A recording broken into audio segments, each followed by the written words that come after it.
जी नाज़रीन हाज़िर national online news alert सां नौंदर खां वाक़े अफ़सोसनाक ख़बर ॾींदड़ तो नौंदर शहर जे कासमाबाद पाड़े में केबल जी तार मां बिजलीअ जो करंट लॻण करे शवरनि जो ॿारड़ो नादर पुट ज़ाहिद शेख फौत थी वियो आहे। ॿारड़े खे बेहोशी वारी हालत में नौंदर अस्पताल आंदो वियो जिते पहुचण खां अॻु ई फौत थी चुको हो। फौती नींगर जे वालिद ज़ाहिद शेख जो चवणो हो त असां ॿाहिरि बीठल हुआसीं त घर में दाऊं पइजी वियूं।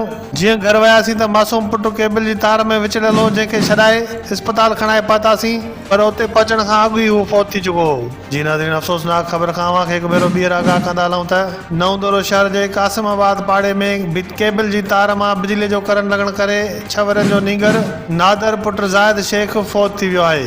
मासूम ॿारड़ो केबल जी तार खणी टीवीअ में लॻाए रहियो त खेसि ओचितो करंट लॻो जंहिंमें हू फौत थी वियो आहे।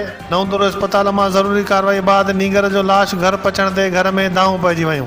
जी नाज़रीन हिकु भेरो ॿीहर अफ़सोसनाक ख़बर खां आगाह कंदा रहो त नौंदर शहर जे कासमाबाद पाड़े में केबल जी तार मां बिजलीअ जो करंट लॻण करे शवरनि जो ॿारड़ो नादर पुट ज़ाहिद शेख फौत थी वियो आहे।